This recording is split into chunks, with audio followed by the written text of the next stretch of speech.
de l'importance d'être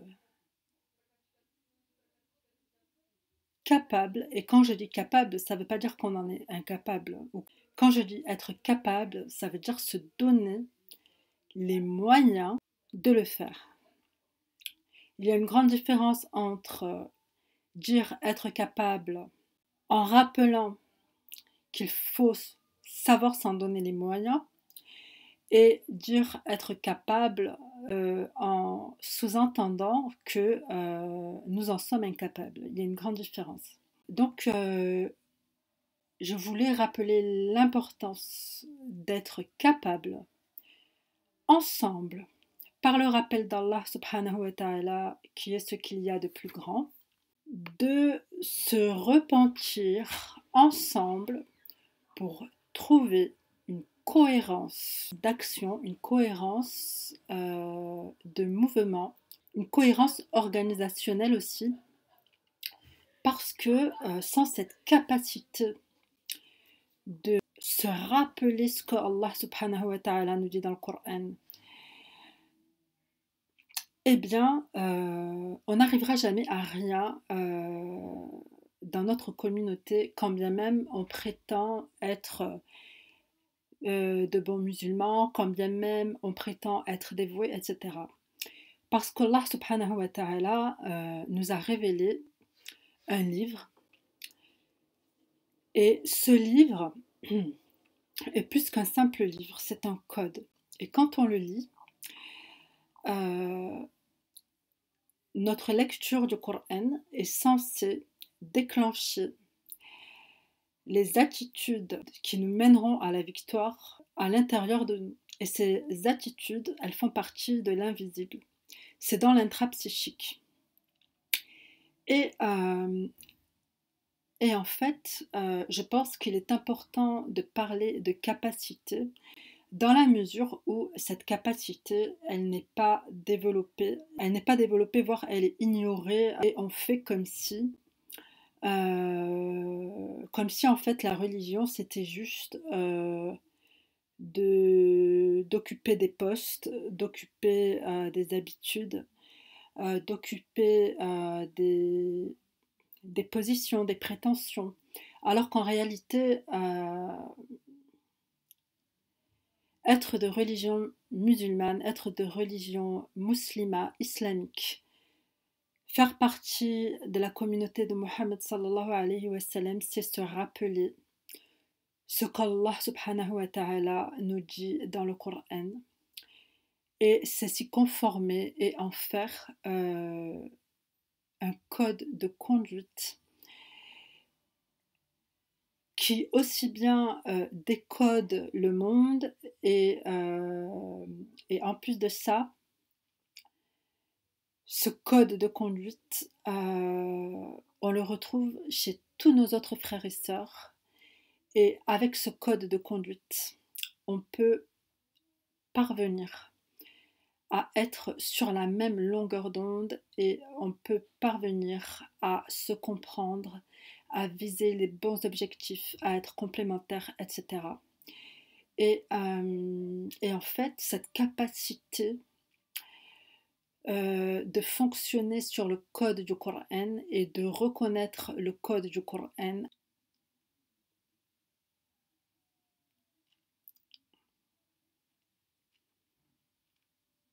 Et c'est super important ce que je suis en train de dire là. C'est vraiment super, hyper important.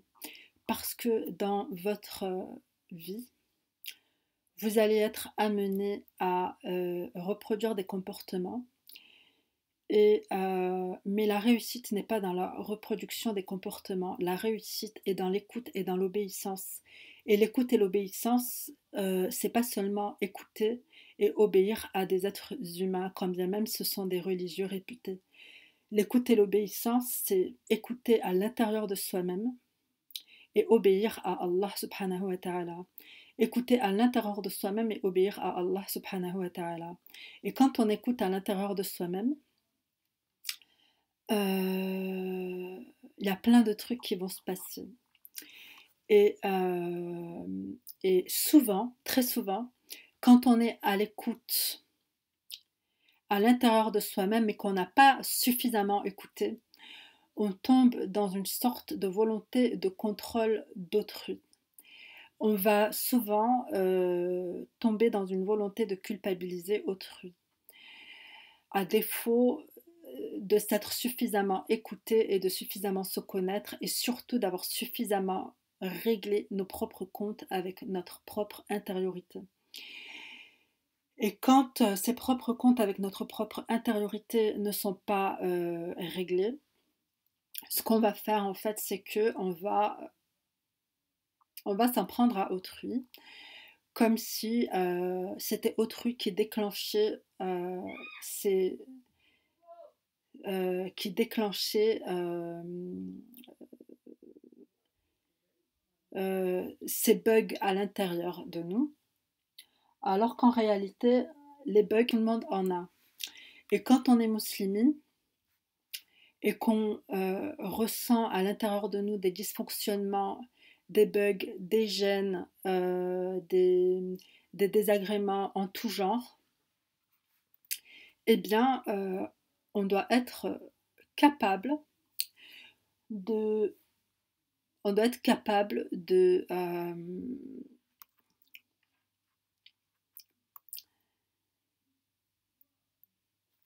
se décoder et tout simplement de se repentir. On doit être capable de se décoder et tout simplement de se repentir,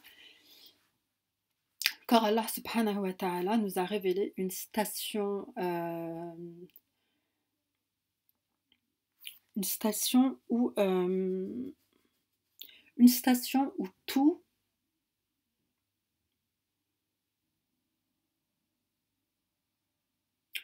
tout se remet à zéro, où tout se réinitialise.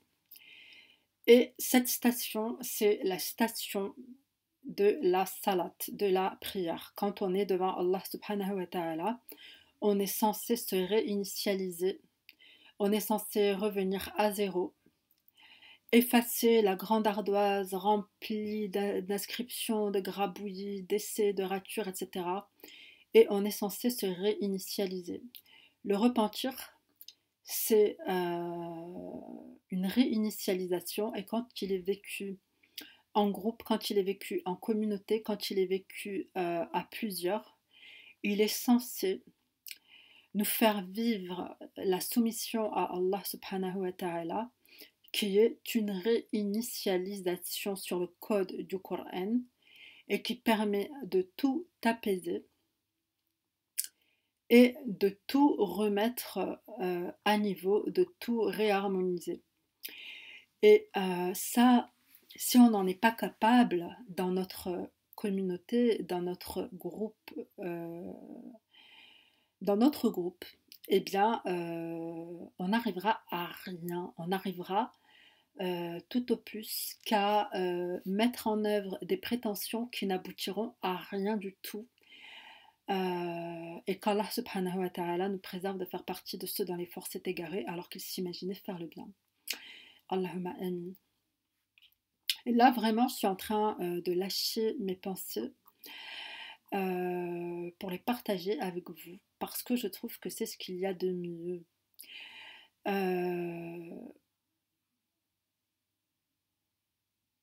Il faut être simple dans la vie. Il faut dire ce qu'on pense, surtout quand c'est sincère, quand ça vient du cœur et quand ça vient de notre amour d'Allah, quand ça vient de notre adoration d'Allah subhanahu wa ta'ala. Et donc voilà, dans cette vidéo, en fait, je parle encore de repentir et je parle encore de l'importance de se fier et de se conformer au livre d'Allah subhanahu wa ta'ala pour parvenir à avoir une cohérence individuelle, une cohérence de groupe, une cohérence interrelationnelle et parvenir, Inch'Allah, à de bons résultats, à des résultats collectifs, satisfaisants,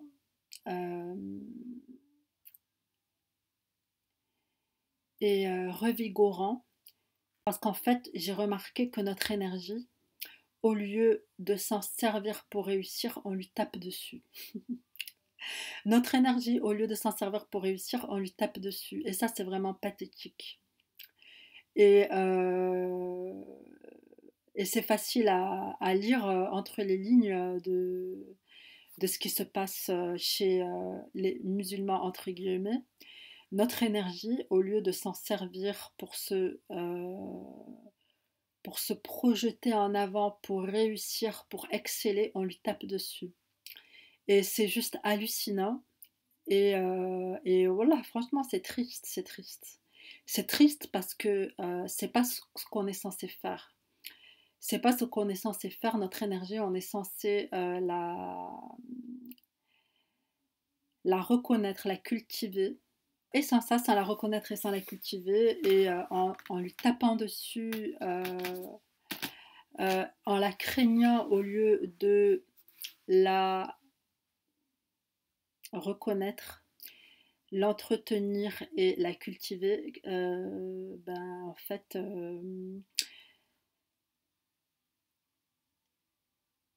on reste avili et c'est dramatique. C'est dramatique. Bon, je pense que je vais m'arrêter là. Il y a, je pense, de la substance dans ce message, suffisamment de substance pour que chacun de nous s'interroge convenablement en lui-même et adopte la meilleure attitude vis-à-vis du Coran, la meilleure attitude vis-à-vis d'Allah subhanahu wa ta'ala qui nous a révélé le Coran. Et je pense que adopter la meilleure attitude vis-à-vis d'Allah subhanahu wa ta'ala qui nous a révélé le Coran, c'est véritablement devenir unifié et permettre à nos frères et sœurs en Allah, quand eux aussi sont amoureux d'Allah subhanahu wa ta'ala, de trouver leur communauté, de trouver leur groupe, de trouver le sens à leur vie et de vivre tout simplement une bonne vie, une vie qui purifie et qui apaise l'âme. Voilà. Je demande à Allah subhanahu wa ta'ala de nous guider, de nous aimer, de nous préserver de l'égarement, de ne pas nous compter parmi ceux dont les forces étaient égarées alors qu'ils s'imaginaient faire le bien et de nous bénir, de faire de nous de la lumière et de nous accorder ses bienfaits apparents et cachés, car chaque jour il accomplit une œuvre nouvelle et que cette œuvre c'est aussi nous, notre esprit, notre corps, nos phénomènes individuels d'adorateurs, parce qu'on est des phénomènes, on n'est pas seulement dans le fait d'être des êtres vivants, des êtres humains et des adorateurs, on est aussi des phénomènes, et on est des phénomènes renouvelés tous les jours avec des nouvelles choses, avec une nouvelle énergie, avec du neuf, du neuf. Chaque jour, Allah subhanahu wa ta'ala fait du neuf. Et il nous permet d'être renouvelés à chaque instant, à chaque moment, chaque jour, subhanallah. Et notre énergie, vraiment, il faut la respecter, la reconnaître, l'entretenir, la cultiver. Et non pas lui taper dessus. Il faut la reconnaître, la cultiver, l'organiser, la discipliner. Il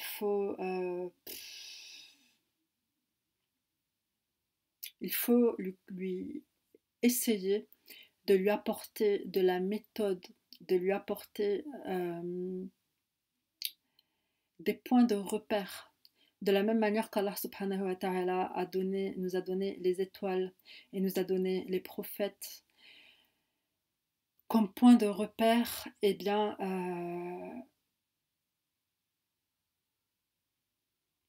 on doit retrouver nos points de repère et on doit se restructurer et, réorganiser,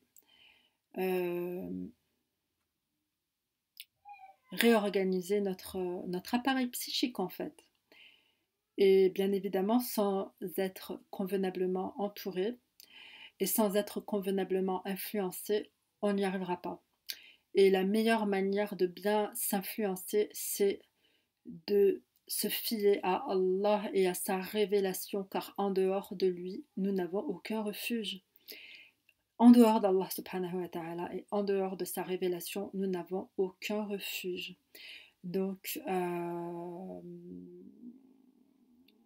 c'est une belle aventure qui est la nôtre que d'être dans cette vie éphémère, d'être vivant, incarné, dans un corps de chair et de psyché et de devoir nous organiser et nous réorganiser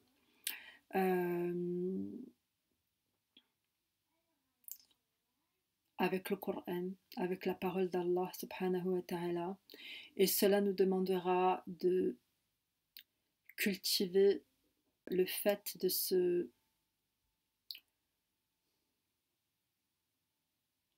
sonder soi-même et d'éviter les excès dans nos comportements. Et quand bien même il y aurait des excès dans nos comportements, il serait là, encore une fois, pour nous permettre de rééquilibrer ces comportements, parce que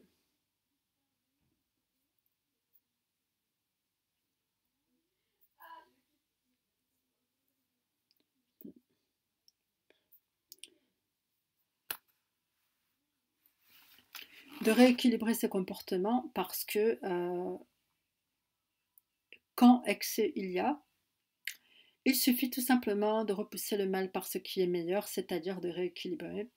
Et ceci est une adoration, ne l'oublions pas. Sur ce, chers frères et sœurs amoureux d'Allah, je vais vous laisser. Je vous souhaite vraiment la baraka. Vous êtes merveilleux. Qu'Allah subhanahu wa ta'ala nous aime, qu'Allah subhanahu wa ta'ala nous conforme à sa volonté bénie, qu'Allah subhanahu wa ta'ala nous compte parmi les compagnons de Nabiyina Muhammad sallallahu alayhi wa sallam, et Allahumma amin, qu'Allah nous préserve de faire partie des corrupteurs, qu'Allah nous compte parmi les salihin, tout simplement. Voilà. Assalamu alaikum wa rahmatullahi ta'ala wa barakatuh, wa assalamu wa salat ala rasulillah. À la prochaine, Inch'Allah, pour adorer Allah subhanahu wa ta'ala avec tout l'amour et toute l'attention et toute la dévotion et la pureté possible. Allahumma amin. Salam.